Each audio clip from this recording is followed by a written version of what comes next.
সব ক্যারেক্টারগুলো খুবই রিয়েলিস্টিক, গল্পটা খুবই রিয়েলিস্টিক। সো এরকম একটা গল্প নির্ভর সিনেমা আসলে ঈদে এইভাবে দর্শক সাড়া পেয়েছে, সেটাই আমার জন্য অনেক।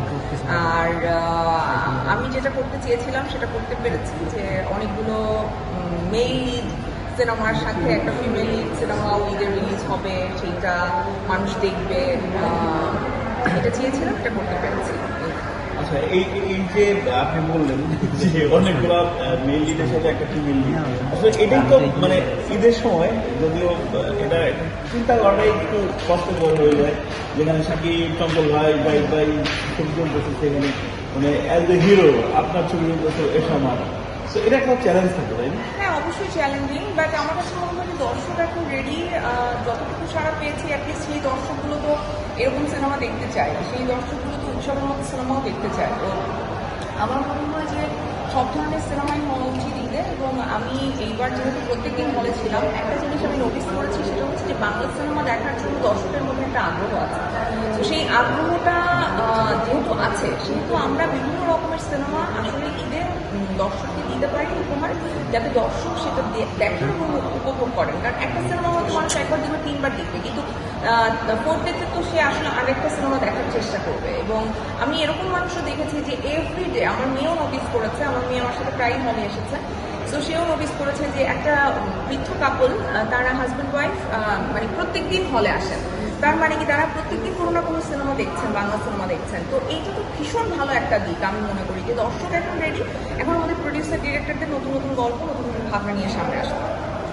যদি তাই হয়, মানে তার তো সিনেমার একটা ব্যবসায়িক জায়গাও আছে, তো ব্যবসার ক্ষেত্রে তো একটু ব্যবসার ক্ষেত্রে আসলে আমি যেহেতু প্রডিউসার না, আমি জানি না, আমি বলতে পারছি না।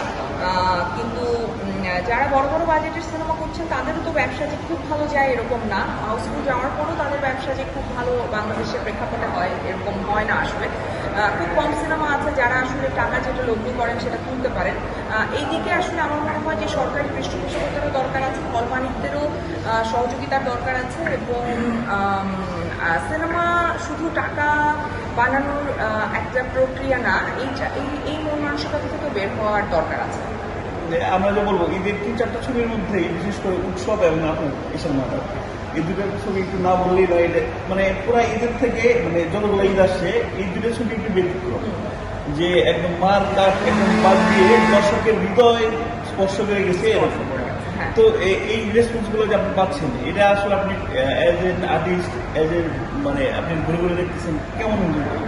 আমি খুবই এনজয় করি, কারণ আমি যেটা করছি, আমি তো সরাসরি দর্শকের সাথে আসলে কানেক্ট করছি, কমিউনিকেট করছি।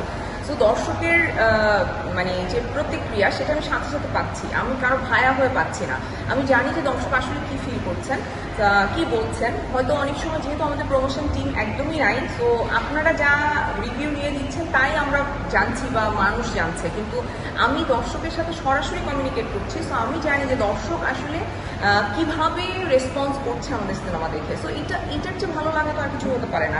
আমি মনে করি যে কোটি কোটি টাকা দিয়েও এই ভালোবাসা পাওয়া সম্ভব না। আমাদের ছোট্ট সায়রা, ও কি ছবিটা দেখছে? হ্যাঁ, সায়রা ছবিটা দেখেছে, সে ভীষণ পছন্দ করেছে। সে বলেছে যে এটা আমার মানে কয়েকটা ভালো কাজের মধ্যে একটা।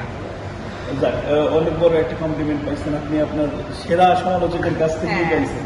এখন যেটা হলো যে ওই লাস্ট দৃশ্য, আপনি ছবি দেখলে আপনি আমার দূরের দিকে তাকাইতে পারেন, যে সেই দৃশ্যটা যখন এসে যায় দেখে যে ওর সেই স্কুলের, মানে এটা আসলে একটা সাহসিক পদক্ষেপ না সমাজে এরকম একটা মেসেজ দেওয়াটা? এটা আসলে আমি চেষ্টা করে যাচ্ছি আমার কাজের মাধ্যমে সমাজের কিছু মেসেজ দিতে।